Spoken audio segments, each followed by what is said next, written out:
Thank you so much. At first, I thought that Tony Robbins was here with all the outstanding introduction, but thank you again for your help. Now, I'm very sure all of you may have heard this 1,000 times, but this time is no different, except that it comes from the profound bowels of my heart. There's a book titled, "Who Would Cry If You Die?" Now, I know who would cry if I die. And for that, thank you so much for coming. Thank you, I appreciate your presence here. Turn to the person next to you and say to that person, Happy New Year.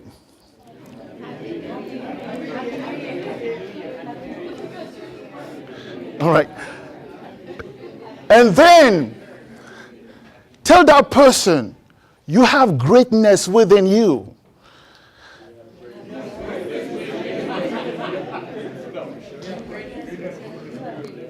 And finally, you can rise to your best life. There I was, struggling to dig myself out of the ground.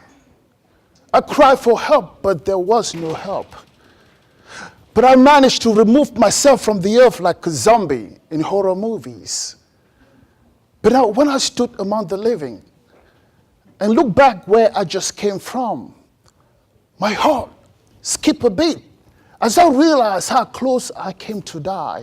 When I was 10 in Cameroon, well, truthfully, I was 10 everywhere in the world, not just in Cameroon. I used to be a subject of bullies in my school. Kids from my class and even other class used to just hammer insult at me. Every time we crossed paths, they would call me names. They would threaten me. They even made a particular song about me, but not the good one. Then this day, this boy cornered me by the mango tree where I was standing alone at the recess. And he started to bully me again. And this time was different because he said that he was going to beat me. Well, I didn't do anything wrong. But he added that either I follow him behind the school or he was going to beat me right there in front of other students. Thanks God he gave me a choice how I want to get beat up. I thought I was not going to be embarrassed to get beat by this guy in front of everyone else. And that's how I followed him behind the school, where he pushed me in the crevice and buried me with the pile of dirt. But the fact is, this boy was actually smaller than me. He was younger than me. But why did I let him take a whip out of me? Why did I let him almost kill me? It turned out that I grew up suffering from this disease, this inferiority complex, that everyone was better than me. I felt inferior to anyone else. And that belief really paralyzed me. It's really crushed everything, my confidence, my personality, everything. I was like a persona non grata in my own society. Maybe it was for a good reason.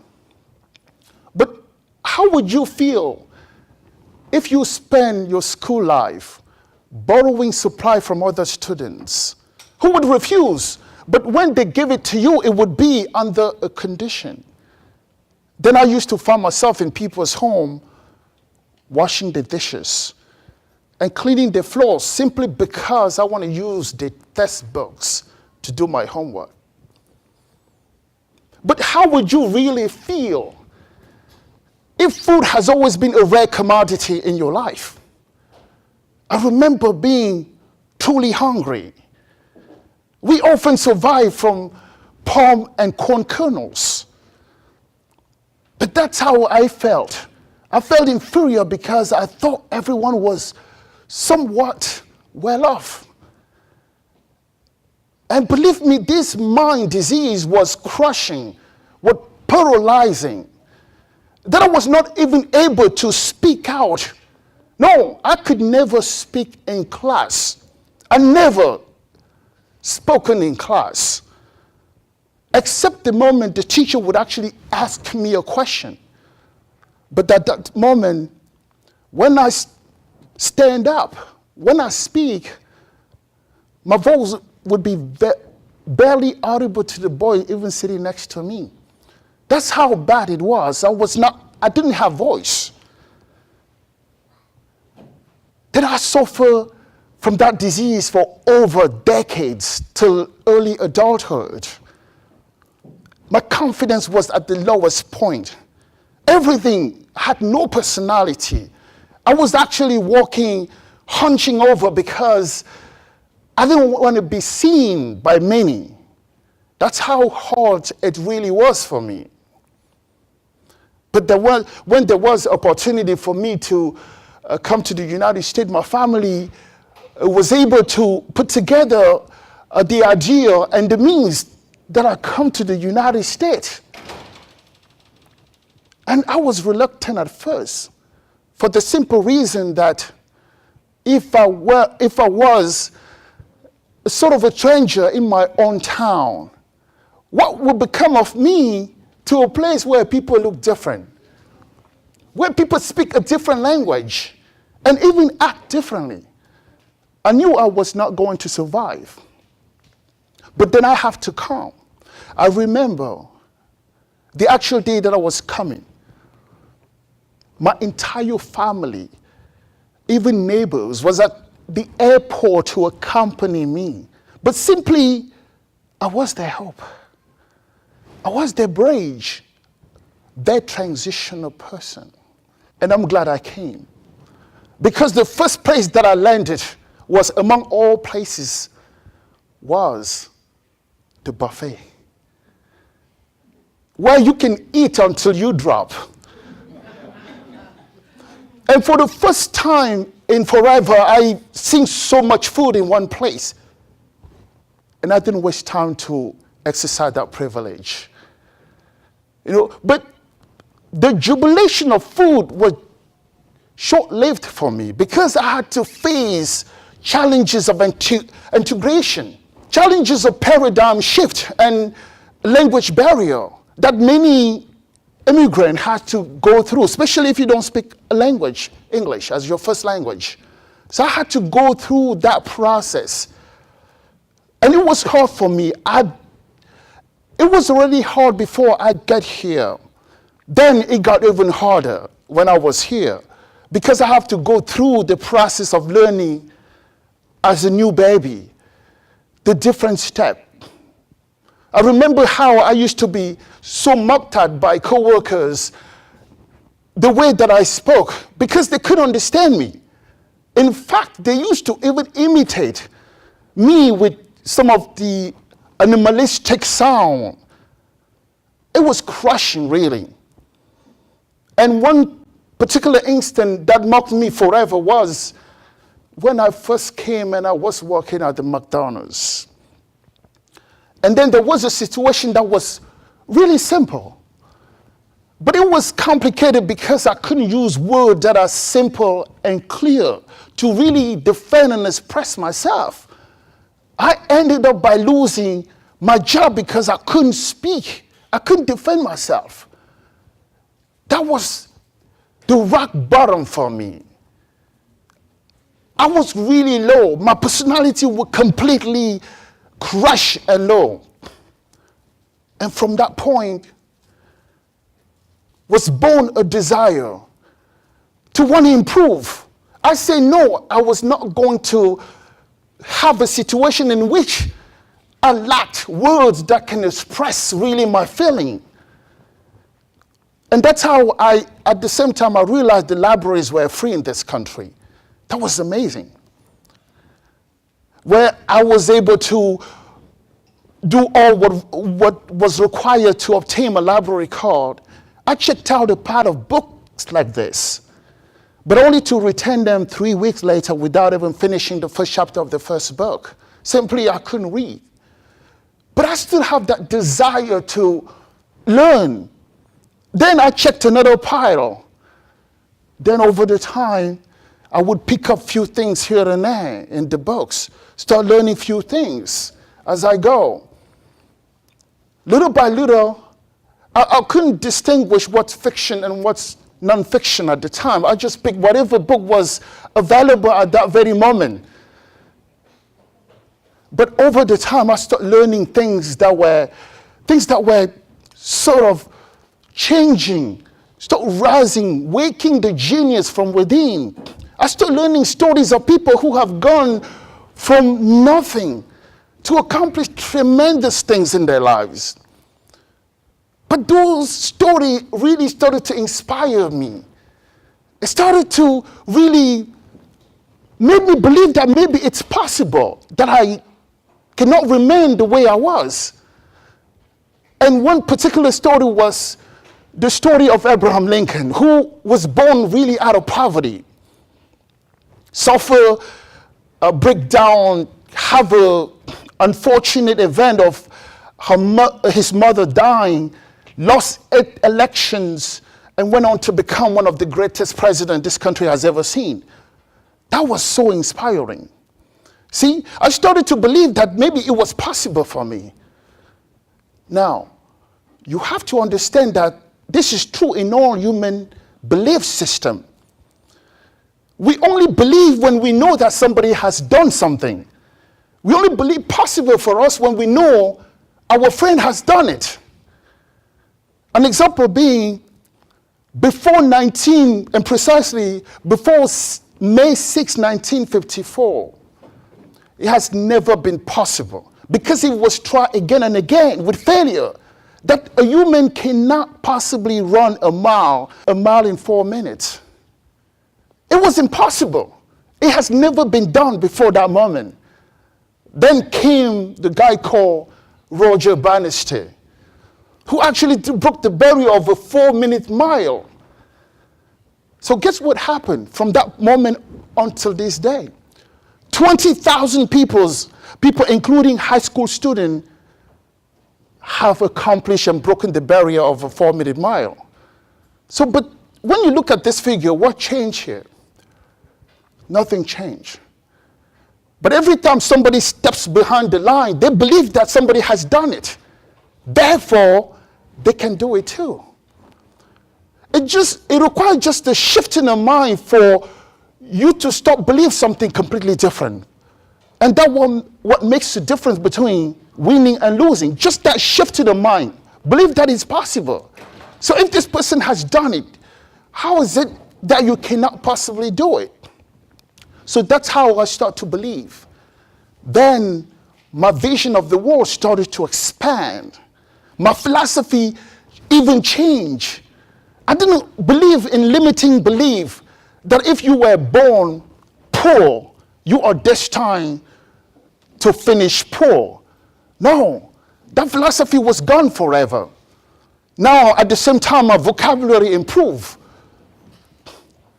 It was as though I was discovering the secret of life. I was discovering something tremendous. I was standing, and I questioned myself. When I looked around me, I saw many people who are just the early version of myself, who are still struggling to find their ways. And I'm not talking about being rich here. I'm talking about having the ability to transform your life to live the best you can possibly live. And it's not about money.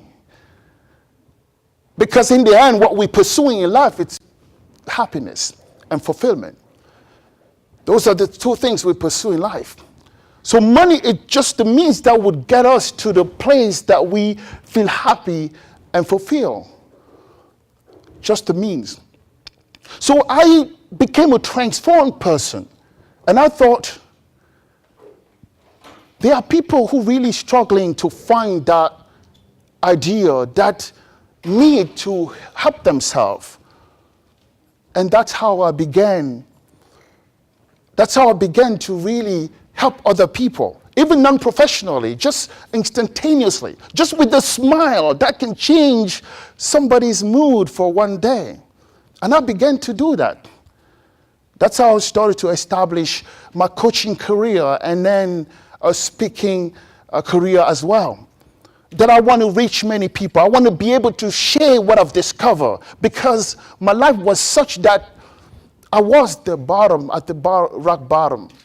So then when I discover that it's possible for us to really rise and live our best life, it was even magical. So then I would just start to reach people. I would just start to get interest in what really motivates people to do what they do. What really can help them go through a day well. So I start to speak as well. I start to speak.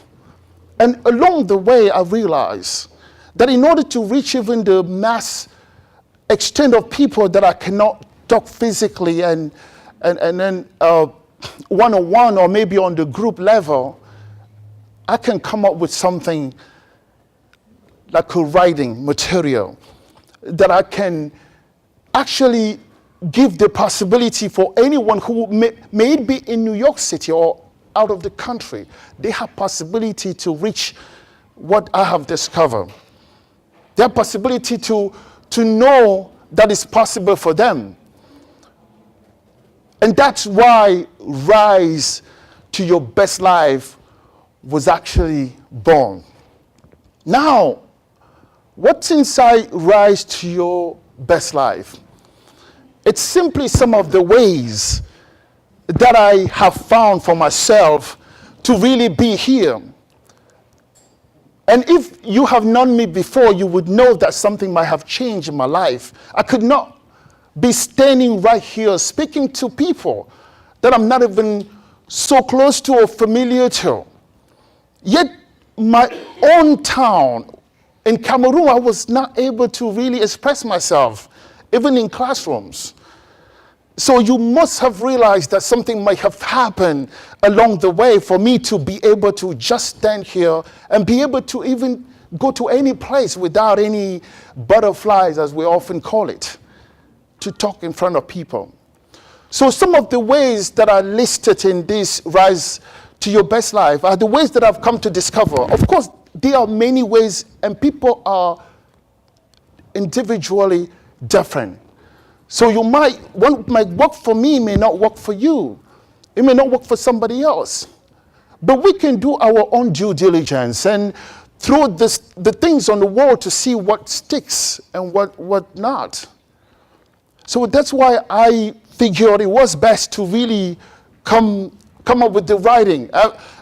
And we don't have to become expert in something to help somebody else. We only need to be a step above somebody else to turn around and give a helping hand. And that's why I have Rise to Your Best Life. And you have to know this. The best gift you can give to somebody else, it's a gift of your own greatness. If you are not good enough, you cannot help somebody else. Because when you are happy, it becomes contagious. People pick up on that happiness and they become happy as well. So you have to work on yourself to become better. You have to work to rise to your best life and hope that only then will you be able to influence your family. Will you be able to influence your community? Or you will be able to influence humanity. And there is an analogy of the bees. An analogy of the bees that has a goal of finding the honey. When the bee comes out, its goal is only to find the honey. Then what happens along the way? The bees stop the cross-pollination and help the human life and vegetation. It's interest.